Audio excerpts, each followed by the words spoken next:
Hey, folks, time for the 30 of 5 on 560WIND.com. I am Mike North, and welcome, everybody. Hope everybody's going to have a great, great day. Mitt Romney's having a great day. I mean, he got 25% of the votes yesterday in the Iowa caucus, but Rick Santorum only loses by 8 votes. Now, I got to tell you something. The Iowa caucus had a record amount of people that came, 123,000 for this thing. So the electorate is inspired. But also, was that Mitt Romney's plan to win by only 8? Santorum's happy, okay?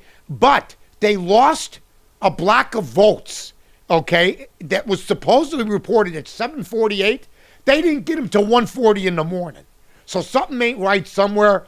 Romney comes out ahead, but who knows? There was a precinct that wasn't reported till everything else was closed down, even though those people, I believe it was Clinton County or someplace, said they had reported it. So something's a little fishy there. Now, here's what we got to choose from so far. Romney, Santorum, Paul, Gingrich, and Obama.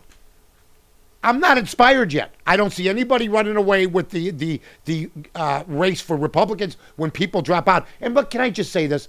Michelle Bachmann, you're selfish. You're using this now as your own agenda to try to promote yourself. Oh, we're going to win the next race. The way she talked, you're not winning. You're not going to win. Why are you sticking around? You're taking votes away from the upper tier candidates, of which you are not. I'm sure you had aspirations. I give you all the credit in the world for trying, but you got to get out. And Huntsman will be out after the New Hampshire primary, no matter what happens. Okay? So basically, you two will not. I can promise you this. Unless you're vice presidential candidates, you two will not be in. So it's a 3-team race or 3-man race right now. I still like Romney coming out of it. Am I completely thrilled? No, but I was asked a question yesterday, and I said he would win. Santorum sounds a little bit like Huckabee. Will we be seeing Santorum get stepped on now in New Hampshire, or will he show up there? Because Huckabee disappeared, ended up getting the show on Fox. Okay, that's what happened to his career.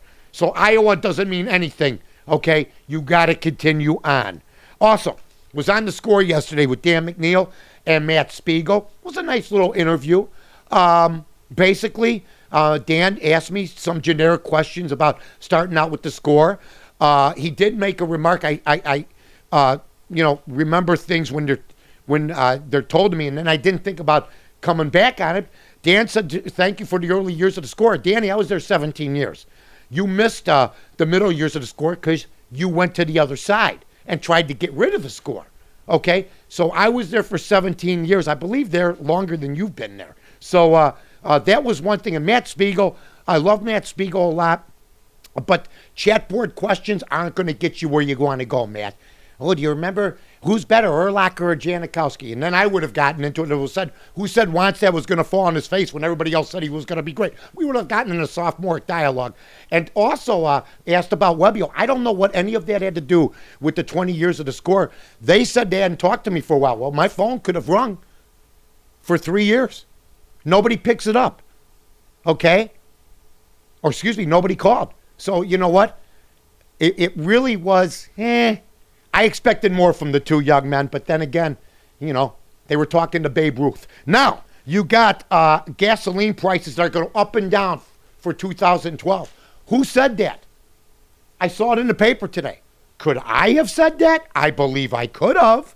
Gas prices are going to be up and down. What kind of prediction is that? What kind of, the economy is going to be up and down, okay? My weight is going to be up and down. My hairline, depending on my haircut, might be up and down.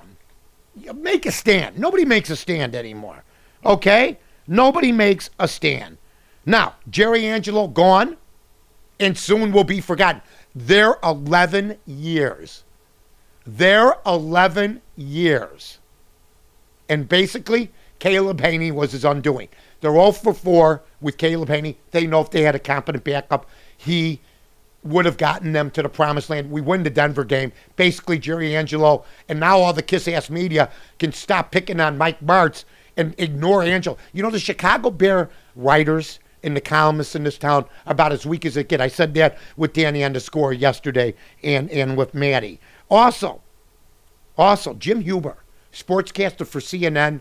I was just on with Fred Hickman on Fox Radio the other night, and I'll be on with Fox again tonight from 9 to midnight. Still got more announcements to make as far as that situation's going. Central Time with my buddy Rob Dibble. But Jim Huber was a guy at CNN, passed away, did a lot of reports, really handled the golf and NBA basketball beat for them when they were viable back in the 80s. The Bulls win 76-74 in the 1955 score. And today, it's going to be beautiful out. It's nice out here in Chicago. Check your local listings and your weather around the country. Thanks for joining. You've been listening to Mike Norris, 560WIND.com report. Flood Brothers Disposal and Recycling Services are professional waste haulers. Now, the Flood family is big on service. It's our number one priority, and we offer extremely competitive pricing because the Flood family is here to help you in this tough economy. Remember, at Flood Brothers, we build relationships, and the only thing we're big on is service. Call us at 773-626-5800 or floodbrothersdisposal.com.